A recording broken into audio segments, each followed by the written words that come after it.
ভক্তবৃন্দের চরণে আমার কোটি কোটি দণ্ডবৎ প্রণিপাত।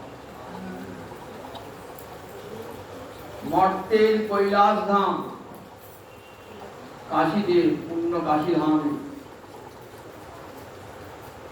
মহাপ্রভু সনাতনকে লক্ষ্য করে বিশ্ব জীবকে ভক্তি তত্ত্ব শিক্ষা দান।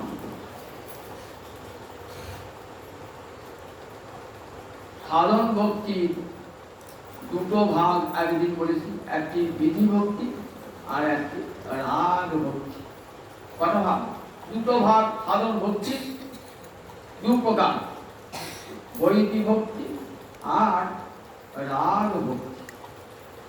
বৈদিক ভক্তিটা হয় শাস্ত্র শাসনে, শাস্ত্রের নির্দেশে।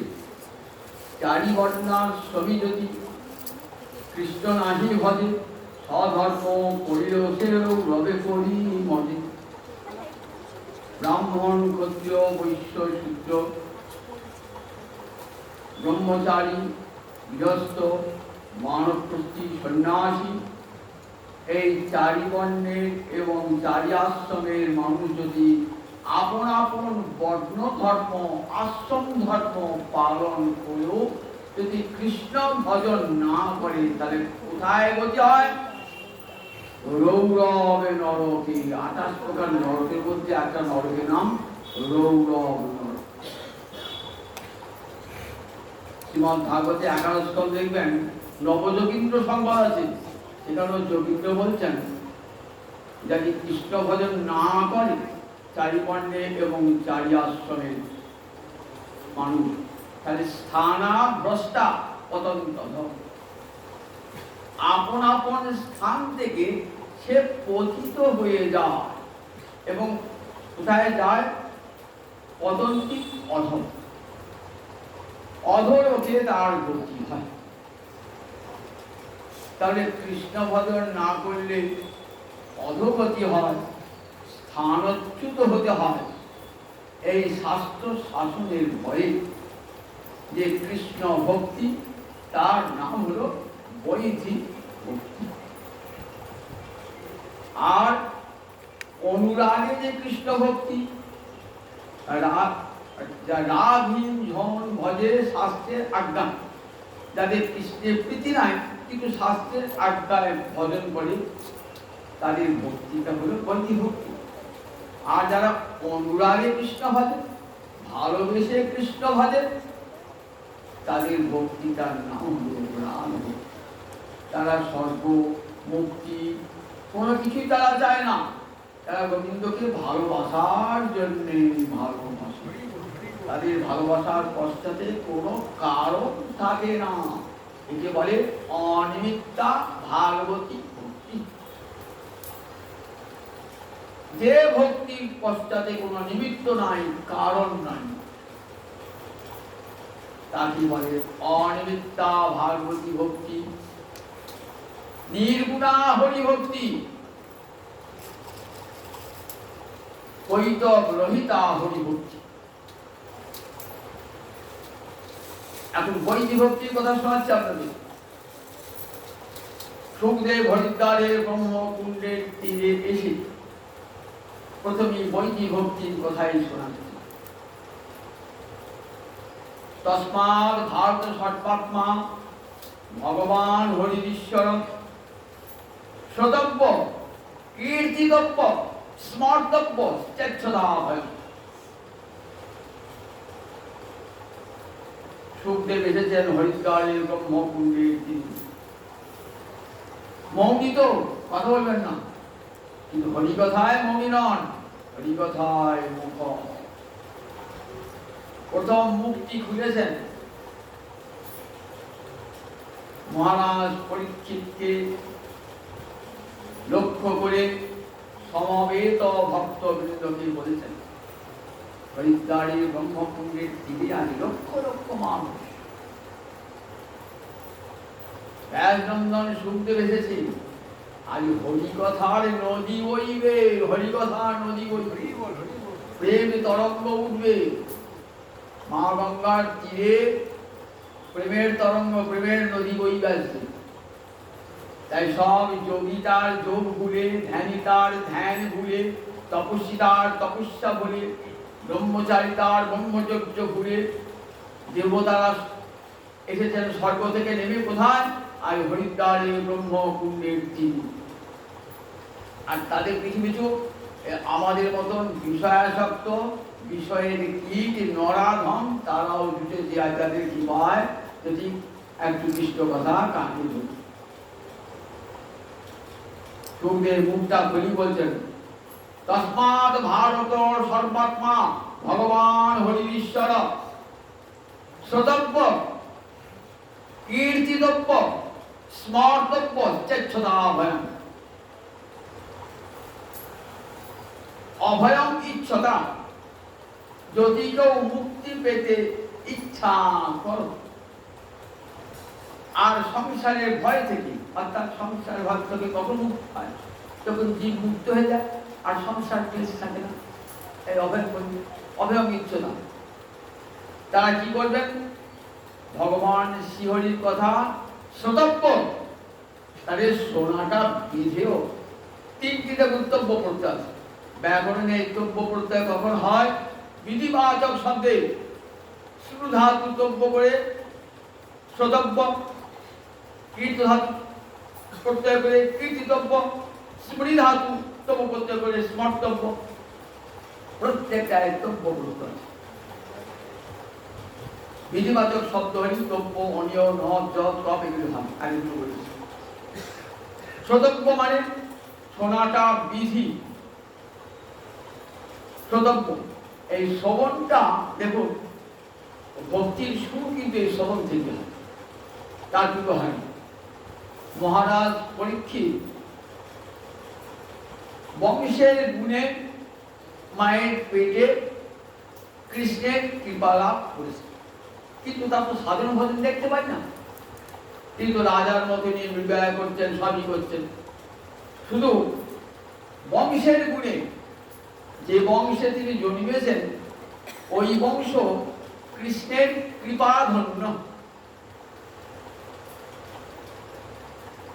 তাই এমন জননীর জঠরে জন্মগ্রহণ করেছে। সেখানে মায়ের পেটেতেই কৃষ্ণ দর্শন হয়েছে। কিন্তু কৃষ্ণ দর্শন হয়েছে বটে, কিন্তু আপনি রাজা হয়েছেন, কতদিন রাজত্ব করেছেন, কিন্তু তখন তো কৃষ্ণকে মনে পড়ে নাই। আজ মনে পড়েছে কেন? অভিশাপ পেয়েছেন বলে চলে এলেন কোথায়? একটা পূর্বজন্মের সংস্কার তো রয়েছে, সেই সংস্কারটা আজ অভিশাপ পাওয়ার ফলে সেই সংস্কারটা বিদায়ী থাকে। এই মৃত্যু যখন বরণ করতে হবে, তখন গোবিন্দের চরণ কমল ধ্যান করতে করতে প্রাণ করতে হবে। এই যে সুবুদ্ধি, এটাও তো সবার আসে না। দেখেছো, ভক্তগুলি জন্মেছেন বলিতে এসেছেন। তাকে উদ্দেশ্য করে বলছেন, শ্রোতব্য, শোনো মহারাজ, প্রতিটি জীবের হরিকথা শ্রবণ করা কর্তব্য। যদি ভক্তি রাজ্যে প্রবেশ করতে চায়, তাহলে প্রথমেই চাই শ্রবণ। প্রহ্লাদ কি বললেন? 9টা ভক্তির অঙ্গের প্রথমে কি বললেন? শ্রবণং কীর্তনং বিষ্ণু শরণং পাদ সেবনং অর্চনং বন্দনং দাস্যং সক্ষম আত্মনিবেদনং ইতি পুংসার পিতা বিষ্ণু ভক্তিশ্চে নবলক্ষণা। গোবিন্দকে অর্পণ করে এই 9টা অঙ্গ যাজন করতে,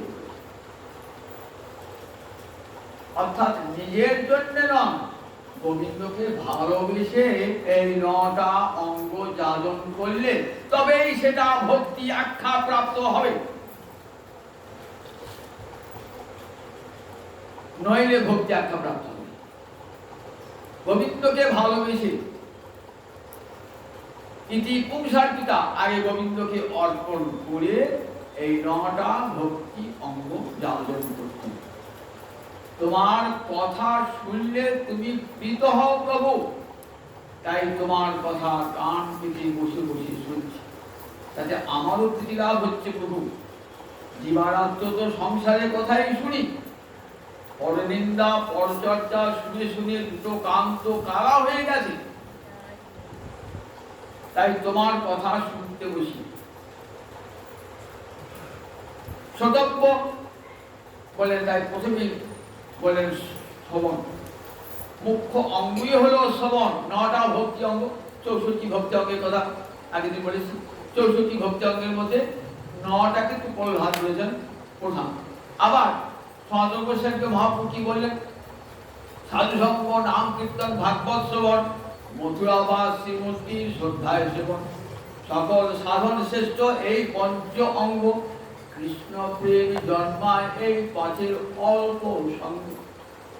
দেখুন একবার, কৃষ্ণ প্রেম জন্মায় এই 5-এর অল্প সঙ্গ। মুক্তি বলেন নাই, বলেন কৃষ্ণ প্রেম লাভ হয়ে যায় যদি অল্প সঙ্গ করা হয়। বেশি করতে হবে না, অল্প সঙ্গ করলে কৃষ্ণ প্রেম লাভ। এটা মুক্তিও বলা, অর্থাৎ যারা মুক্ত পুরুষ তারাও চেয়েছেন কৃষ্ণ প্রেম, কিন্তু কৃষ্ণ প্রেম তাদের কাছে দুষ্প্রাপ্য। কিন্তু মুক্ত ব্যক্তিরাও চান কৃষ্ণ প্রেম, তারাও চান আবার দেহ ধারণ করে আবার কৃষ্ণ বুঝবো, আবার কৃষ্ণ প্রেমে কৃষ্ণ আশ্বাস। এই শ্রবণটা দেখুন কেমন, বলেন কি শ্রবণ করবেন? তা বলেন গোবিন্দ কথাকে অবলম্বন করে যে যে শাস্ত্র সব শ্রবণ করুন। গোবিন্দ চৈতন্য ভাগবত আদি যত যত শাস্ত্র আছে, পুরাণ আদি আছে, কৃষ্ণকে অবলম্বন করে সব শাস্ত্র শুনবে। তার মধ্যে মুখ্য শ্রবণ কোনটা? ভাগবত শ্রবণন্তু পরম শ্রেষ্ঠম। ভাগবত শ্রবণটা হলো সবচেয়ে শ্রেষ্ঠ। এই শ্রবণটার ফলে কি বলেন? শৈব আদ্যতা শ্রেষ্ঠত্বাচ্য। শ্রবণটার উপরে গুরুত্ব দিলেন কেন? শ্রী গোস্বামী পাদ ভক্তি সন্দর্ভে বিচার করছেন। শ্রী গোস্বামী পাদ 6টা সন্দর্ভ গ্রন্থ রচনা করেছেন। সন্দর্ভ মানে বিচারমূলক প্রবন্ধ। ভাগবতের তত্ত্বকে অবলম্বন করে 6টা বিরাট মোটা মোটা গ্রন্থ, ষট সন্দর্ভ বলা হয়। তত্ত্ব সন্দর্ভ, পরমাত্ম সন্দর্ভ, ভগবত সন্দর্ভ, শ্রীকৃষ্ণ সন্দর্ভ, ভক্তি সন্দর্ভ, প্রীতি সন্দর্ভ। এই ভক্তি সন্দর্ভে শ্রী গোস্বামী বলছেন শ্রবণটার কথা গুরুত্ব দিয়েছেন কেন? এই যে বসে বসে কৃষ্ণর কথা শুনছেন না, এই শোয়াটার কত গুরুত্ব দেখুন। শৈব আদ্যতা প্রথম ভক্তি অঙ্গ জাগরণ। তাহলে ভক্তিকে জাগরণ হবে কেমন বলি? হরি কথা শুনলে তবেই তো ভজন করতে ইচ্ছা জাগ্রত হবে। না শুনলে কারো কি হরি ভজন করতে ইচ্ছা হয় নাকি? হরি কথা শুনবেন, শুনতে শুনতে শুনতে মনটা কৃষ্ণ ভক্তি রস ভাবিত হবে। তখন মনে হবে কেমন করে কৃষ্ণ ভজন করতে হয়, কার কাছে গেলে উপদেশ পাবো। তখনই তো গুরুপরাশ্রয় হবে, দীক্ষা গ্রহণ হবে, শিক্ষা গ্রহণ হবে, ভজন শুরু হয়ে যাবে। তাহলে শ্রবণটা আদ্য, আবার শুধু আদ্য নয়, শ্রেষ্ঠতা শ্রেষ্ঠ। ভক্তি অঙ্গের মধ্যে শ্রবণটা আদ্য এবং শ্রেষ্ঠ। শ্রেষ্ঠ কেন? তাহলে অন্যই বিনা তেরোই কার্য সিদ্ধি। বলছেন আর অন্য সাধন দরকার নাই, ওই একটা সাধনেতেই কার্য সিদ্ধি। বুঝুন একবার, এই যে হরিকথা শুনতে হবে তাদের কোনো সাধন না করেন আর কিছু করতে হবে না। শ্রীপ্রসাদ বলছেন অন্যই বিনা, আর অন্য সাধন চাই না, তেনই কার্য সিদ্ধি, তাতে এই কার্য সিদ্ধি লাভ হয়ে যাবে। আমি হরিকথা শুনছেন, কি কোনো কষ্ট হচ্ছে না? বসে এক ঘন্টা বসে কৃষ্ণ কথা শুনলেন, কোনো পয়সা খরচ করতে হচ্ছে, উপবাস করতে হচ্ছে, কিছুই না, কিন্তু কাজ হয়েছে আপনার হরিকথা শুনছেন তো চিত্ত নির্মল হচ্ছে আপনা আপনি। আমরা চেষ্টা করতে হচ্ছে না, উপবাস করতে হচ্ছে না, কোনো যাগযজ্ঞ করতে হচ্ছে না, ঘি প্রাত হচ্ছে না, কাজ জ্বালাতে হচ্ছে না, 7 দিন ধরে যোগাযোগ আয়োজন করতে হচ্ছে না। শুধু একবার এসে গৌরাঙ্গ মন্দিরে বসেছেন আর দেখুন সংসার কাজ হচ্ছে। কেমন কাজ হচ্ছে? দেখি শ্রীমদ ভাগবতের 3য় স্কন্ধে কপিল মাকে বলছেন, মা তুমি যে শুধু কানটা পেতে দেবে তাতেই কাজ হয়ে যাবে, আর কিছু করতে হবে না। কানটা শুধু হরিভক্তের সভায় গিয়ে কানটা পেতে দেবে, তাহলে কি হবে? বলে আর তোমার কিছু চিন্তা করতে হবে না। বলে যেমন দেখো, আমি অন্ন খেলাম, রুটি খেলাম, তা আমার পেটে একটা আগুন জ্বলে, সেটাকে কি আগুন বলে? বৈশ্বানর অগ্নি বলে। দেখুন গীতায় বলা আছে, আমি বৈশ্বানর আগুন রূপে পেটে জ্বলি। গোবিন্দ পঞ্চলিত আছে, অহং বৈশ্বানর ভূত্বা পচামি অন্নমে চতুর্বিধম। বলেছেন বিভূতি যোগে ভগবান বলছে, আমি বৈশ্বানর আগুন রূপে সমস্ত জীবের পেটে ঢুকি, ঢুকে কি করি? যা খায় সেটাকে আমি পরিপাক করি। তা যখন পরিপাক খেতে বসেছেন তখন কি ডাকেন, হে অগ্নি আমার পেটে জ্বলে ওঠো, আমার খাদ্য জেলে যাচ্ছে, বলতে হয় না, আপনা আপনি হয়ে যান, আপনা আপনি হয়ে যান। নিগিড্রম অনলুম যথা, বলতে হয় কোন উপাসনা করতে হয়, আপনা আপনি হয়ে যাচ্ছে। ঠিক তেমনি হরিকথা শুনছেন তো, আপনা আপনি দেখুন অন্তরটা পবিত্র হয়ে যাচ্ছে। এই অন্তর পবিত্র করবার জন্য আমি উপবাসও করতো না, তীর্থ করতো না, কি হলাম? হরিকথা শুনছেন, শুনতে শুনতে অন্তর পবিত্র। কি করে পবিত্র হবে? বলে শোনার পাঠ।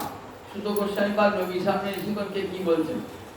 ঋষিগণ, তোমরা যজ্ঞ করছো, যজ্ঞের ধোঁয়ায় তোমাদের দেহটা আচ্ছন্ন, রংটা কালি হয়ে যাচ্ছে, ভিতরে কালি যাচ্ছে না, ভিতরে কালিটা তো যাচ্ছে, আবার উপরটা কালি হয়ে যাচ্ছে।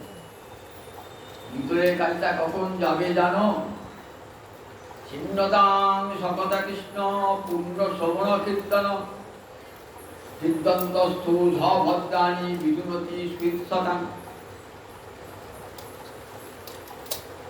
ছিন্নতাং সকতা কৃষ্ণ পূর্ণ শ্রবণ কীর্তন। কৃষ্ণের একটা বিশেষণ পূর্ণ শ্রবণ কীর্তন, যার কথা শুনলে পারে পূর্ণ হয়ে যায়, যার নাম কীর্তন করলে পারে জীব পবিত্র হয়ে যায়। পূর্ণ শ্রবণ কীর্তন। রাম রাবণের যুদ্ধ হচ্ছে তো, যুদ্ধের পরে যুদ্ধ শেষ হয়ে গেছে, সব সৈনিকরা মরে পড়ে আছে, রামের সৈন্য মরে পড়ে আছে, রাবণের সৈন্য মরে পড়ে আছে। দেবরাজ ইন্দ্র এলেন, হে প্রভু রামচন্দ্র, আমার ইচ্ছা তো আপনার সেবা করব। বেশ, কি দিয়ে কি করে সেবা করবো বলুন? তারপরে আপনি স্বর্গতে একটু অমৃত বাড়ি ছিটিয়ে দেন, যাতে আমার সৈনিকগুলো আবার বেঁচে ওঠে। ইন্দ্র অমৃত বাড়ি সিঞ্চন করছে, অমৃত বাড়ি সিঞ্চন করছে, সেখানে রাবণের সৈন্য মরে পড়ে আছে, রামের সৈন্য মরে পড়ে আছে। অমৃত বাড়ি যখন সিঞ্চন করছেন না, সবাই আমাকে পড়ছে তো, কিন্তু কি অদ্ভুত দৃশ্য দেখলেন রামচন্দ্র। দেখছেন যে রাবণের সৈন্যগুলো সব বেঁচে উঠল, রামের সৈন্য রামের সৈন্য বেঁচে উঠল, কিন্তু রাবণের সৈন্যগুলো সব, রাবণের সৈন্যগুলো রামের সৈন্যগুলো সব বেঁচে উঠেছে। রাবণের সৈন্যগুলো একই অমৃতবাড়ি বর্ষ হলো, রাবণের সৈন্যগুলো মরে থাকলো, রামের সৈন্যগুলো মরে থাকলো কেন? আর রাবণের সৈন্যগুলো বেঁচে উঠলো কেন? তা বলছেন, রাবণের সৈন্যগুলো রামচন্দ্রের সঙ্গে যুদ্ধ করতে এসেছিল, রামকে মারো, রামকে মারো, রামকে মারো বলেছেন তো, এই রাম নাম উচ্চারণ করেছেন তো, তাই রাবণ সৈন্যগুলো সব বেঁচে উঠে, রাবণ সৈন্যগুলো সব মুক্তি পেয়ে গেছে। রাম নাম উচ্চারণ করে দিলে সমস্ত রাবণ সৈন্য মুক্তি পেয়ে গেছে, আর তারা বাঁচল না। আর রামের সৈন্য বেঁচে উঠলো কেন? যারা রাম নাম করে না, রাবণকে মারো, রাবণকে মারো, রাবণ করা হয়েছে, তাই সবাই বেঁচে উঠল। তাহলে দেখুন, যার নাম গাল দিয়ে উচ্চারণ করেও মুক্তি লাভ হয়ে যায়, পূর্ণ শ্রবণ কীর্তন। ছিন্নতাং সকতা কৃষ্ণ পূর্ণ শ্রবণ কীর্তন। শীর্ণতাং মানে শীর্ণ শব্দের সত্যি ভগবতের শীর্ণতাং, যে শুনছে অর্থাৎ যারা শুনছে শীর্ণতাং। কথা গোবিন্দের কথা যারা শুনছেন তারা কি করছেন? গোবিন্দ এসে শুনতে এলেন, তার কথা হচ্ছে তো, তার কথা হলেই তিনি শুনতে আসেন। কোথায় দেখতে পাচ্ছি তো গোবিন্দ এসে? আমি বলছি গোবিন্দ এসেছে, কোথায় এসে গোবিন্দ? আর তাদের লোকদের গোবিন্দ দেখতে পাচ্ছি তো, বলে হৃদয় অন্তস্থ। একবার চক্ষু মুদ্রিত করে হৃদয়ের দিকে তাকান, দেখবে গোবিন্দ আমার দাঁড়িয়ে রয়েছেন হৃদয় অন্তস্থ। কাদের? শতাং বলে সাধুজনের হৃদয়ে, যারা হরিকথা শুনতে বলেছেন তারা সবাই সজ্জন, তাদের হৃদয়ে ভগবান শ্রীহরি বসে আছেন। গোবিন্দ বসে থাকবে এমন একটা ময়লা জায়গায়? আমার হৃদয়ে তো এক জন্মের ময়লা নয়, কোটি কোটি জন্মের বাসনা আমার চিত্তে মালিন্য এনে দিয়েছে। স্তূপীকৃত ময়লা, আমি বলি আপনাকে বলি বসুন, আমি বসবেন, এটা বসা এত ময়লা? আর আমাদের হৃদয়ের স্তূপীকৃত ময়লা আছে। স্তূপীকৃত এক জন্মের নয়, যতবার জন্মিয়েছি ততবার বাসনা নিয়ে জন্মিয়েছি, আবার বাসনা নিয়েই মরেছি। তাহলে বাসনার স্তূপ হয়ে গেছে তো, সেখানে গোবিন্দ বসবেন কি করে? জায়গাটা পরিষ্কার না করলে কেউ বসেন? আপনার বাড়িতে আপনার বন্ধু এসেছেন, আমরা বাড়ির বারান্দাটা ধুলো পড়ে আছে, বন্ধুকে বসতে বলছেন, বন্ধু বলছেন নতুন জামা কাপড় পরেছি, ধুলে বসে তো সব নোংরা হয়ে যাবে, দাদা আমি একটা ঝাঁটা নিয়ে আসি। ঝাঁটা নিয়ে এসে কি করছেন? বারান্দাটা পরিষ্কার করছেন তো। তখন যথার্থ বন্ধু কি বলবেন? ওরে তোর বাড়ি আমার বাড়ি এক, তুই আর আমি এক, অভিন্ন, তোকে ঝাঁট দিতে হবে না, দে ঝাঁটাটা আমাকে দে, আমি ঝাঁট দিয়ে বারান্দাটা পরিষ্কার করি। গোবিন্দ ঠিক তাই বলেন, সুইট শতাং, যারা হরিকথা শুনছেন না তাদের গোবিন্দ হলেন তাদের বন্ধু। বলেন তোকে আর নিজ হাতে পরিষ্কার করতে হবে না, আমি নিজেই পরিষ্কার করে দিই। এমন বন্ধু জগৎ আছে? আর কিন্তু অন্তস্থ ঝ ভদ্রাণী, ঝ ভদ্র মানে হি যুক্ত অভদ্রাণী, অভদ্র মানে যত অমঙ্গল অকল্যাণ, বিধুনতি স্বয়ং নিজ হাতে সেটা পরিষ্কার করে দেন, নিজ হাতে। তাহলে দেখুন এই হৃদয়টা পরিষ্কার করবার জন্যই তো আমরা সব সাধন, আমরা যাগ যজ্ঞ তপস্যা যাই করি। বলে চিত্তের মালিন্য যতক্ষণ থাকবে ততক্ষণ কোন ভজন সাধন সার্থকতা দান করবে না। এই চিত্তের ময়লাকে দূর করবার জন্য আমরা কত সাধন করে থাকি, যে আমার চিত্তটাকে নির্মল করে দাও, চিত্তকে নির্মল করে দাও, কত সাধন করি। আর বিনা সাধনে চিত্ত নির্মল হয়ে যাচ্ছে। হরিকথা শুনতে পেরেছেন তো, কি করে নির্মল? গোবিন্দ বসছেন যে তিনি নিজ হাতে আমার হৃদয়ের ময়লা দূর করে নিজ হাতে বসে বলছেন, দেখেছেন তো? তাহলে হরিকথা শ্রবণের কত ফলাফল দেখছেন তো হরিকথা শ্রবণে। আবার যদি সব আসন মুখা, যদি আপনার ভাবনাটা যেমন, যিনি বক্তা তার ভাবনাও যদি একরকম হয়, তাহলে সেই হরিকথা আরো আস্বাদ্য হয়, আরো আস্বাদ্য হয়। আপনি বৃন্দাবনের যাত্রী তো, আপনি প্রেম ভক্তির পথের যাত্রী, রাধা গোবিন্দ ভজন করছেন, যিনি বলছেন তিনিও যদি রাধা গোবিন্দ ভজন করেন, প্রেম পথে যাত্রী হন, তাহলে তার মুখে বললেন মহাভাগ্যাদেব সম্পদ্যতে, এগুলি মহাভাগ্যের ফলেই হয়।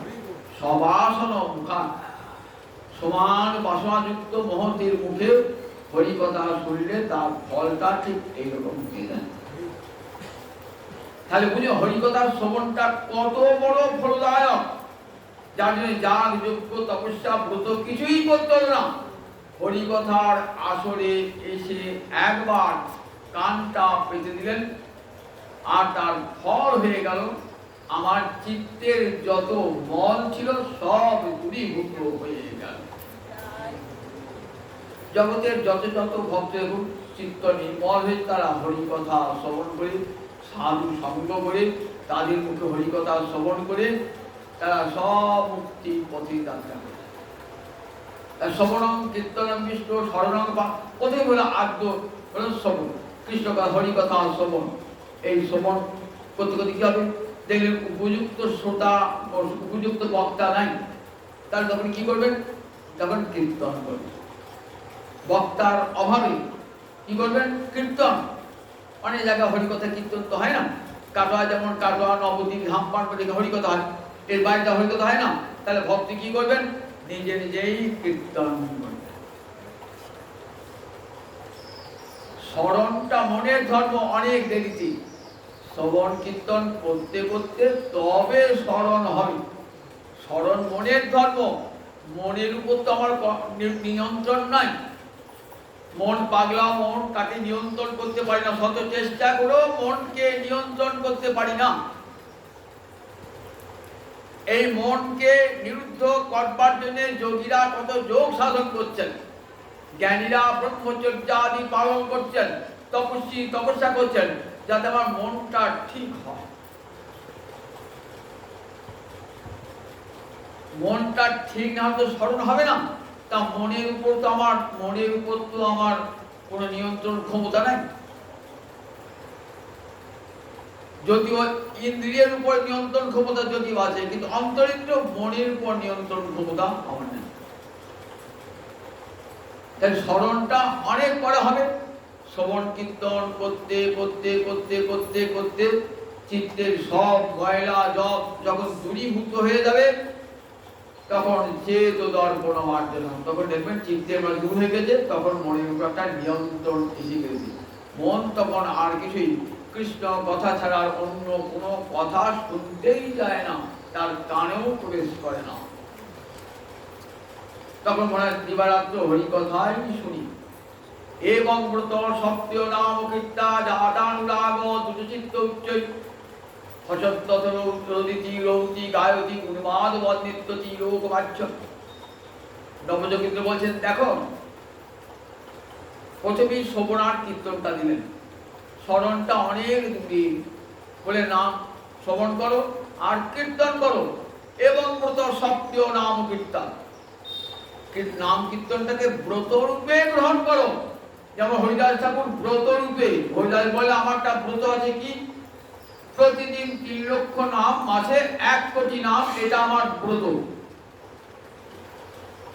এবং ব্রত সক্রিয় নাম, নিজের প্রিয় নাম, গুরুদেবের দেওয়া নাম, সেই দেওয়া নাম আপনি কি করছেন, সক্রিয় নাম ও কীর্তন করছেন। কীর্তন করতে করতে কি হবে, করতে করতে মনের সব ময়লা ধুয়ে যাচ্ছে। জাতানুরাগ, অনুরাগ ভালোবাসা এসে গেল ভগবানে। জাতানুরাগ দ্রুত চিত্ত, দ্রুত মানে দ্রবীভূত হওয়া, চিত্তটা গলে গেল। আমার চিত্তটা পাষাণের সমান। কৃষ্ণ কথা শিখতে বসে ভালো লাগে না, উঠে পালিয়ে যায়, শুনতে ভালো লাগে। কেন, হৃদয়টা পাষাণ হয়ে গেছে, বিষয়ের চিন্তা করে করে সেখানে আর কোনো কথা ঢুকতে চায় না, কেবল বিষয়ের কথাই ঢুকতে চায়। তাই হরি কথায় অরুচি, ভালো লাগে না। বললেন দ্রুত চিত্ত, কীর্তন করতে করতে কি হয়, শ্রবণ কীর্তন করতে করতে দ্রুত চিত্ত, তখন চিত্তটা দ্রবীভূত হয়ে যায়। এই চিত্ত দ্রবীভূত হয়ে যায় না, তখনই জানতে হবে কৃষ্ণ প্রেম লাভ হওয়ার পূর্বাবস্থা। একে বলে শাস্ত্রে রতি। সাধন ভক্তি হইতে হয় রতির উদয়, রতিগার হইলে তারে প্রেম নাম কয়। কৃষ্ণ রতি পর কৃষ্ণ প্রেম, সাধন ভক্তি হইতে হয় রতির উদয়। রতি মানে সূর্য ওঠে নাই, সূর্য ওঠার পূর্বাবস্থা। অন্ধকার সব দূর হয়ে গেছে, কিন্তু এখনো সূর্যদেব পূর্ব দিকে উদিত হন নাই।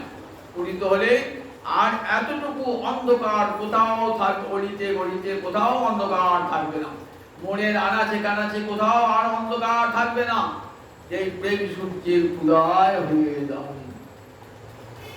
দুর্গা চিত্তটা দ্রবীভূত হয়ে যাবে। কারণ কিরকম দ্রবীভূত হবে, দ্রবীভূত যে হবে বাইরে তার প্রকাশও ঘটবে। কিরকম প্রকাশ ঘটবে তা বললেন, রৌতি রোদিতি কাঁদিবে ভক্ত, ভক্তের চোখে জল আসবে কৃষ্ণ কথা শুনতে শুনতে। আমরা স্বামী পুত্রের বিয়োগে কাঁদি, ভগবানের জন্য তো কাঁদি না কোনোদিন। যাকে কতদিন ভুলে আছি, একবার তার কথা মনে হয় না, একবার তার কথা, যার জন্য আমি কৃপা করি আমি পৃথিবীতে এসেছি, যার করুণায় বেঁচে আছি, সেই ভগবানকে তো একদিনও মনে পড়ে না। নিজের ছেলের জন্য কাঁদি, বউর জন্য কাঁদি, স্বামীর জন্য কাঁদি, পিতার জন্য কাঁদি, মাতার জন্য কাঁদি, ভগবানের জন্য কাঁদি। বলেন কাঁদতে হবে ভগবানের জন্য, সেটা গীতার প্রথম শিক্ষা, অসহ্যানন্দ শৌচস্তা। অর্জুন, ওই ভাই বন্ধু আত্মীয় স্বজনে কেঁদে কি লাভ? ওরা কেউ শোকের যোগ্য নয়। তোমার সে মধ্যে সম্পর্ক আগেও ছিল না, পরও থাকবে। অব্যক্তাদিনী ভূতানি ব্যক্তমধ্যানি ভারত। আগে অব্যক্ত, পরে অব্যক্ত, মাঝখানে কিছুদিন ব্যক্ত। মাঝখানে কেউ আমার বউ হয়েছে, কেউ ছেলে হয়েছে, আগেও ছিল না, আবার থাকবে না। তাহলে আগেও অব্যক্ত, পরে অব্যক্ত, মাঝখানে কিছুদিন ব্যক্ত। তার জন্য কাঁদবো কেন? কিন্তু যে চিরন্তন, যে সব সময় আছেন, যিনি আদিতে মধ্যে অন্তে ব্যক্ত সবসময় আছেন, কাঁদতে হবে তার জন্য। তাই অর্জুনকে বলেছে, অর্জুন অসচ্চানন্ন শৌচস্থান প্রজ্ঞাপাদাংশ ভাসতি। যারা শোকের যোগ্য নয় তার জন্য শোক করছো। কাঁদতে হলে গোবিন্দের জন্য কাঁদো, প্রাণ বলে কাঁদো। যদি এনেছো মানব জন্ম সার্থক করো, হা গোবিন্দ হা গৌর বলে কাঁদো। সবাই কেঁদেছেন, রাজর্ষি ভরত কেঁদেছেন, মহারাজ অম্বরীশ কেঁদেছেন, ছয় গোস্বামী বনে বনে কেঁদেছেন, হা গৌর হা গোবিন্দ আর রাধারানী দেখা দাও দেখা দাও বলে রঘুনাথ দাস গোস্বামী নয়ন জলে ভাসছেন, রাধা কুণ্ডের তীরে কাঁদছিলাম। দেখা দাও দেখা দাও, ওই বিশ্বভানু রাজ নন্দিনী দেখা দাও দেখা দাও, রাধা কুণ্ডের তীরে বসে কাঁদে গোসাই, ওই দেখা দাও দেখা দাও। দেখা দিয়ে সেবা দাও, কাঁদছেন রঘুনাথ দাস গোস্বামী। কই সংসারে কারোর জন্য কাঁদেন নাই? রাধা কুণ্ডের তীরে বসে দিনের পর দিন, রাতের পর রাত, মাসের পর মাস, এই দেখে তো অঙ্গ হয়ে গেছে রঘুনাথ দাস গোস্বামী। আজও দেখুন তার স্মৃতি ভর করছে রাধা কুণ্ড। এই রাধা কুণ্ডের তীরে বসে নয়ন জলে মুখ ভাসিয়েছেন, ও রাধা রানী আমার হৃদয়ের ঈশ্বরী, একবার আমাকে দেখা দাও। রাধাকে দেখা দিচ্ছেন মাঝে মধ্যে, বলছে রঘুনাথ তোকে আমার প্রাণনাথের সেবা দিলাম। বলছে না না না, আমি প্রাণনাথের সেবা চাই না দেবী, আমি তোমার চরণের সেবা চাই। তোমার ওই যুগল চরণ, মাধবের শিরভূষণ, মাধবের বন্দিত চরণ, ওই যুগল চরণের রাধানী, ওই যুগল চরণের সেবা দাও। নয়ন জলে সনাতন গোস্বামী পান কেটেছেন, রূপ গোস্বামী পান কেটেছেন, নয়ন জলে মুখ ভাসে রাধানীর জন্য। বৃন্দাবনে গিয়ে রাধা বলে কেটেছেন দিন রাত তারা, জানে রাধারানীর জন্য কাঁদলে গোবিন্দ আপনা আপনি পাবো। রাধারানী বলে কাঁদলে গোবিন্দ আপনা আপনি পাবো। কতখানি ভালোবাসা রাধারানীর জন্য। বৃন্দাবনে গিয়ে বলে বলে কাঁদছেন, বলে বলে হা রাধে, হে বিশ্বভানু রাজ নন্দিনী, হয়ে শ্যাম গরবে গরবিনী, বৃন্দাবন বিলাসিনী, রাস রস তাণ্ডবিনী, একবার দেখা দাও একবার দেখা দাও বলে নয়ন জলে ভাসছেন ছয় গোস্বামী। তারপরে বৃন্দাবনে ঘুরি ঘুরি আহারাদি সব ত্যাগ করেছেন, নিদ্রা ত্যাগ করেছেন। নয়ন জলে কই নিজের স্ত্রী পুত্র সব ফেলে গেছেন সংসারে। মন্ত্রী ছিলেন, কত ঐশ্বর্য, কত পয়সা, সুন্দরী স্ত্রী পুত্র সব তো ছিল, তাদের যদি কাঁদে নাই? একবার তো মনে হয় না। আমরা একবার চিন্তা করলে মনে বাড়িতে বলবো না, ছেলে কি করছে মেয়েটা কি করছে মনে পড়ে যায়। আটে তো তার চলে গেছে, একবার ছিল কাজে, আর ওর সঙ্গে কোনো সম্পর্ক রাখেন না, আর সম্পর্কই রাখেন নাই। শুধু স্তজদার সুদান সুহিতার যোগ হৃদস্পৃশ যহং যুবৈব বলবাদ উত্তম শ্লোকদাস। রাজর্ষি ভরত ত্যাগ করলেন, নিজের স্ত্রী পুত্র রাজ ঐশ্বর্য সব পরিত্যাগ করলেন, মলবৎ পরিত্যাগ করলেন। মল ত্যাগ করে ঘৃণায় তার দিকে কেউ ফিরে তাকায় না, ঠিক তেমনি করে নিজের স্ত্রী পুত্র ঐশ্বর্য সব পরিত্যাগ করেন, কৃষ্ণ প্রেমে পাগল হয়ে ভর ছুটে চলেছেন কোথায়? গণ্ডকী নদীতে। হে গোবিন্দ দয়া করো। জগৎকে শিক্ষা দেন, কাঁদতে হলে গোবিন্দের জন্য কাঁদো, আত্মীয় স্বজনের জন্য কেঁদো না, ভগবানের জন্য কাঁদো। অসচ্চাম গীতার শিক্ষা দেয়, ভাগবতের শিক্ষাও দেয়, কাঁদলে গোবিন্দের। যে গোবিন্দ আমার আত্মার আত্মীয়, যার সঙ্গে আমার চিরকালের সম্পর্ক, আগেও ছিল, এখনো আছে, পরে। আমি পাপী তাপী হই না কেন, আমি গুন্ডা বদমাইশ হই না কেন, গোবিন্দ আমাকে পরিত্যাগ করবে। এতখানি তার বাৎসল্য। যে সন্তান, মায়ের যে সন্তানটা দুষ্ট, তাকে কি মা ত্যাগ করেন নাকি? লোকে তাকে গাল দেয়, তাকে অভিশাপ দেয়, মা করেন? মা করেন। ভগবান ঠিক সে সুবৃত্ত হোক আর দুর্বৃত্ত হোক, গোবিন্দ বলে এক ওই দুরাচারটাও যদি আমাকে ভজে না, ওকে আমি ভালোবাসি, ওকে আমি ভালোবাসি। ওই দুরাচারটাকে ভালোবাসবে, হ্যাঁ। অপিচে সুদুরাচার ভজতে মা অনন্য ভাব। গীতা কি সুন্দর মিষ্টি কথা গীতা বলছে। অপিচে সুদুরাচার, দুরাচারই শুধু নয়, যদি সুদুরাচার হয়। কিন্তু একবার যদি কৃষ্ণ বলে ডাকে, আমি থাকতে পারি না, জানিস তো, ওই পাপিটার কাছেও আমি ছুটে চলে যাই, পাপিটার কাছে চলে যায়। দেখেছেন তো, পাপি তাপি তাকেও ভগবান বলছে না, সে দুরাচারী হোক না কেন, তবু তো একবার কৃষ্ণ বলে দেখেছে আমার, একবার কৃষ্ণ বলে দেখেছে বলে ভগবান ছুটে এসেছে। অজামে এত পাপ করেছে, একবার নারায়ণ নামটা করেছে, তার জন্য ভগবান ছুটে এসেছে। কত করুণা আমাদের জন্য। আর আমাদের একবার তার জন্য মন খারাপ করে না, করে গোবিন্দের জন্য করে না। বলে হরিনাম করতে গেলে চিত্ত শুদ্ধ হবে, তখনই বুঝতে হবে কে যথার্থ আত্মীয়, কে যথার্থ নিজের জন। আমরা যাদেরকে নিজের জন করি, সে তো মিথ্যা, কখনো তারা নিজের জন নয়, কখনো তারা নিজের জন নয়। যা বলে মিত্র উপার্জন শক্ত, তা বর্ণিজ পরিবার রক্ত, পশ্চাৎ ধাবতি জর্জর দেহে বার্তাং পৃচ্ছতি কোপিনগে, ভজ গোবিন্দং ভজ গোবিন্দং ভজ গোবিন্দং মৌরমতে। আচার্য শঙ্কর বলছেন, যতদিন টাকা পয়সা উপায় করবে, সংসারে খাটতে পারবে, ততদিন বউ ছেলে সব ভালোবাসবে। আর যে চারিদিকে অবসর প্রাপ্ত, যে টাকা পয়সা কমে যাবে, যখন উপায় করতে পারবে না, রোগে শোকে জর্জরিত আছো, কে তোমাকে আর সেবা করবে, কতদিন আর সেবা করবো, তখন কি মনে হবে, এ আপদটা কবে বিদায় নেবে, আপদটা কবে বিদায় নেবে বাড়ি থেকে। আর তাদেরকে নিজ জন্ম, তাদের জন্য কাঁদছি, তাদের জন্য কাঁদি, কিন্তু গোবিন্দকে কখনো আপদ করে ছড়িয়ে দেবেন না। শেষের দিনে সেজনে বিনে কে তোর আপন হবে, শেষের দিনে সেজনে বিনে কে তোর আপন হবে। শেষের দিন একবার তো গোবিন্দই আমার নিজ জন। মৃত্যুকালেও বলছে, একবার বলিস, মৃত্যুকালে বলিস, তারই আমি কাছে পেয়ে থাকি। মৃত্যুকালেও যদি বিদায় কি বলেছে, মৃত্যুকালেও যদি বলে ত্যাগ করে, একবার আমার নাম স্মরণ করে, আমি তো থাকতে পারি না, আমি ছুটে যাই আমার কাছে নিয়ে আসি তাকে। তাহলে এত বড় যার করুণা, তাকে ভুলাছি কেমন করে, কেমন ভুলাছি। আর যে স্ত্রী পুত্র শুধু কি জন্য, শুধু স্বার্থের দাস, তাদের জন্য কাঁদি, তাদের জন্য কাঁদি। তাহলে মিথ্যা কান্না দেব তাদের জন্য। ভগবান ভগবতী অর্জুনকে বলছেন, অসচ্চান অন্য শোচন, শোকের যোগ্যতা চাইছে, শোক করছো, শোক করি কি হবে, শোক করলে ভগবানের জন্য কাঁদো, ভগবানের জন্য কাঁদো। রাধারানী যেমন কেঁদেছেন কৃষ্ণের জন্য, জগৎকে পথ দেখিয়েছেন, জগৎকে পথ দেখিয়েছেন রাধারানী, যে কাঁদো, যদি কাঁদতে হয় রাধা গোবিন্দের যেতে কাঁদো, প্রাণ গোবিন্দের যেতে কাঁদো। নয়ন জলে বুক ভাসিয়েছেন রাধারানী, নয়ন জলে।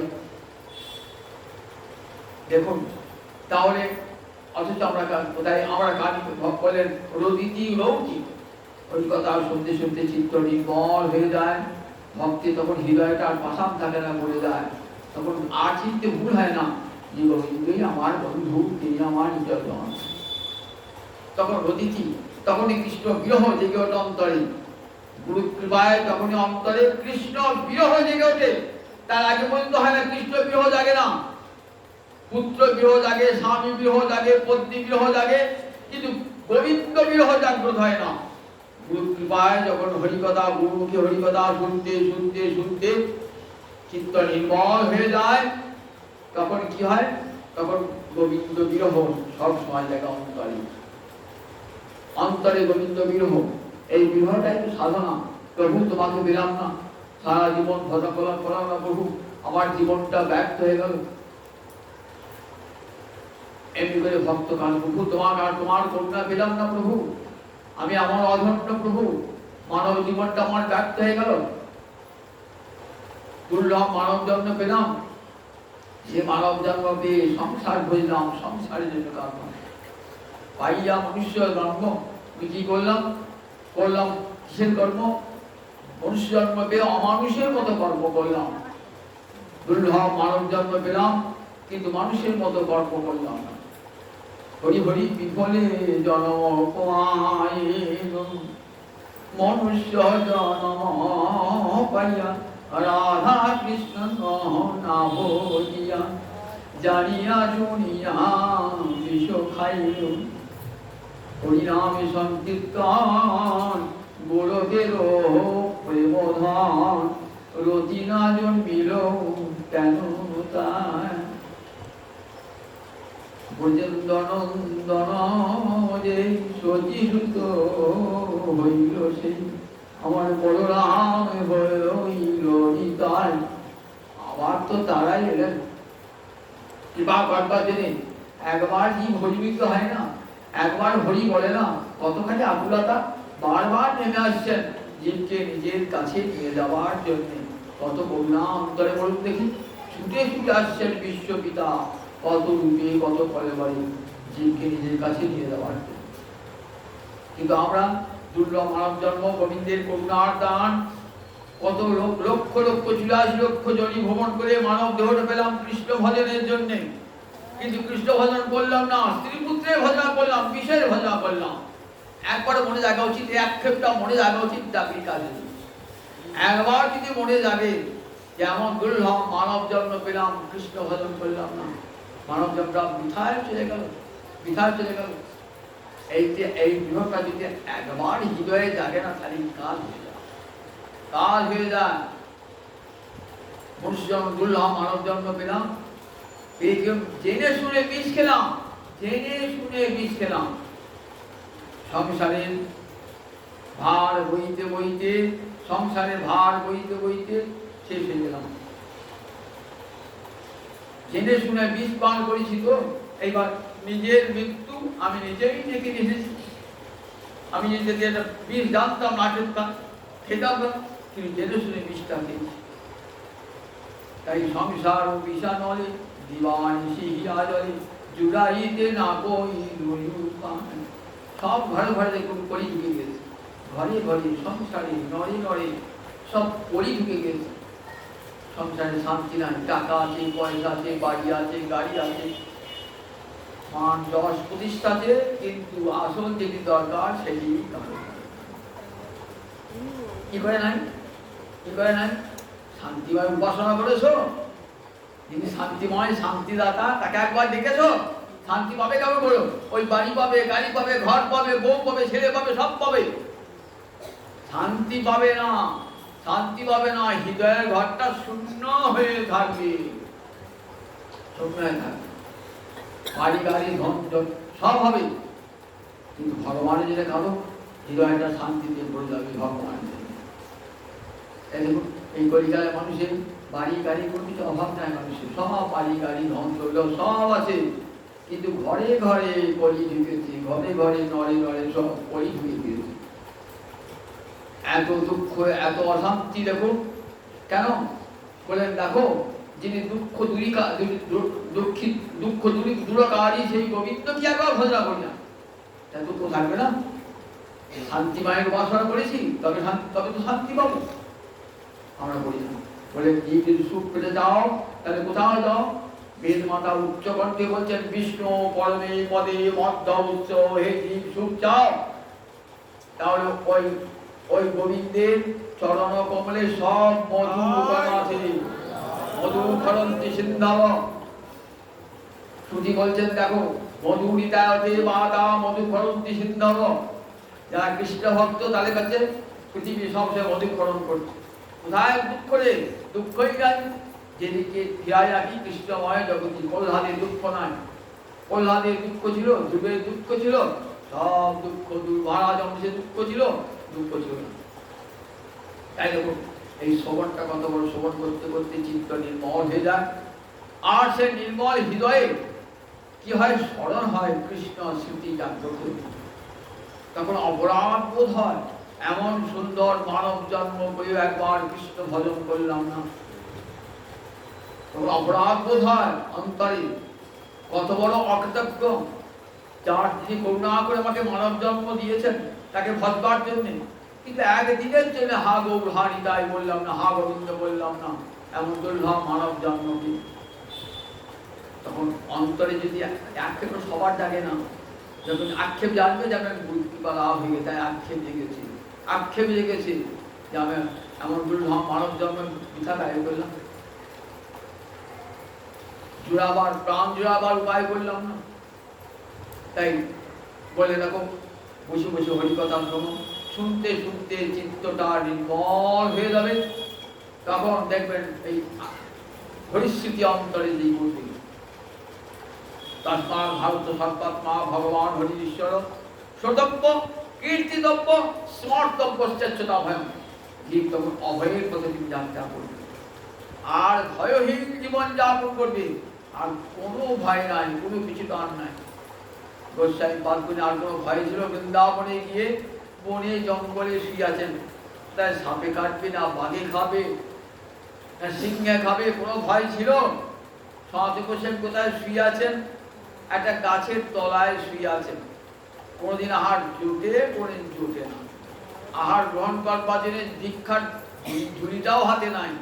হাতে যদি কিছু দাও সেটুকু, শুধু দেহটাকে রাখবার জন্য ভজন করতে হবে। তো ভজন হয় নাই, দেহটাকে রাখবার জন্য। কেমন করে ভজন করছে? ছয় গোস্বামী জীবনী পড়লে দেখবেন কিরকম জগৎকে শিক্ষা দান করেছেন। তাই গোবিন্দ তাদের বশীভূত হয়ে যায়, এই ভজনে বশীভূত হয়ে যায়, জগৎকে শিক্ষা দিচ্ছেন। যদি চোখের জল ফেলাচ রৌতি গায়তি উন্মাদ নৃত্যতি, পাগল হয়ে নৃত্য করছেন, কখনো কখনো চিৎকার করছেন পাগলের মতো। লোকে বলে খেতে শুভ পাগল হয়েছে। দেখো কৃষ্ণ ভক্তকে সবাই পাগল খেপাই বলে। এই পাগল খেপা না হলে কৃষ্ণ ভজন হয় না, এই খেপা না হলে, পাগল না হলে কৃষ্ণ ভজন হয় না। এরপর দেখুন উন্মাদবাদ নৃত্যতি, পাগলের উন্মাদ নয়, কিন্তু উন্মাদ আমরাই। গোবিন্দ কৃষ্ণ ভক্ত উন্মাদ নয়, উন্মাদ নৃত্যতি। লোক কে আমাকে ঠাট্টা করলো, আমার তিলক কাটাচ্ছে না মানবের জন্য, আমি হাত তুলে নাচছি বলে, সেইটা তাতে ভূক্ষেপই থাকে না। আমার গোবিন্দের লোক কোথায় কোথায়? গোবিন্দের দিকে, গোবিন্দ চরণের দিকেই তাদের সমস্ত লক্ষ্য, সমস্ত যাতান রাগ রুচিত উচ্চৈ রৌতি রদিতি গায়তি কীর্তন করে ওঠেন অনুবাদিত্যাদি লোকবাচ্য। যোগীন্দ্র বলছেন এই কৃষ্ণ প্রেম শ্রবণ করতে করতে করতে করতে চিত্ত নির্মল হয়ে যায়, আর সেই নির্মল প্রেমেতে, নির্মল হৃদয়ে কৃষ্ণ প্রেমের উদয় হয়ে যায়।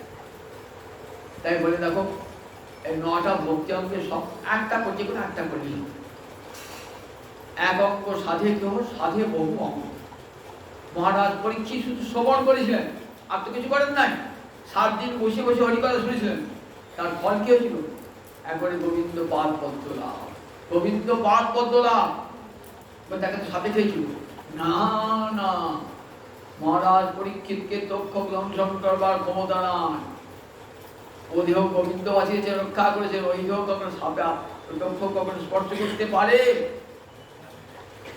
চিন্ময় দেহ তৈরি হয়েছে, সেই দেহ দিয়ে চলে গেলেন কোথায়? গোবিন্দ পাদ পদ্মে চলে গেলেন মহারাজ। তাহলে হরিকথা 7 দিন শ্রবণ করে কৃষ্ণ পাদ পদ্ম। সুখদেব, রাজনন্দন সুখদেব কীর্তনে শুধু কীর্তন করেছে, 7 দিন বসে বসে কীর্তন করেছেন। শ্রবণে পরীক্ষিত, কীর্তনে বয়াসুখী, স্মরণে প্রহ্লাদ কেবল স্মরণ করেছেন, একটা অঙ্গ ভজন করেছেন প্রহ্লাদ। পৃথুরাজা শুধু পূজা করেছেন গোবিন্দে, অক্রু শুধু নমস্কার জানিয়েছেন গোবিন্দকে। একটা অঙ্গ ভজন, একটা অঙ্গ, এক অঙ্গ সাধে কেহ সাধে বহু অঙ্গ, নিষ্ঠা হইলে উপজয়ে প্রেমের তরঙ্গ। এই একটা অঙ্গ থেকে প্রেমের তরঙ্গ উঠল, একটা অঙ্গ থেকে। একটা অঙ্গ সাধন করার কিচ্ছু করতে হবে না, একবার এসে হরিকথায় কানটা দাও, দেখবে প্রেমের তরঙ্গ হৃদয়ে উঠছে, নিশ্চয় উপদে প্রেমের তরঙ্গ। এক জীবন এই 64 অঙ্গের একটা অঙ্গ ভজন করেন। আবার অনেক আছেন যারা সব অঙ্গই ভজন করেন। আমরা যেরকম মহারাজ অম্বরীশ সব অঙ্গগুলো একসঙ্গে ভজন করছেন। আগামী দিন শোনাবো মহারাজ অম্বরীশ কেমন করে ভজন করছেন। 9টা অঙ্গই ভজন করছে শ্রবণ কীর্তন থেকে, কারণ সব এক অঙ্গ সাধে বহু অঙ্গ, নিষ্ঠা হয়ে উপজয়ী প্রেমের তরঙ্গ। আজ রাত্রি বেশি এবং মহাপ্রভু আরতি হবে, তাই আজকে আগামী দিন অবসর জয় জয়।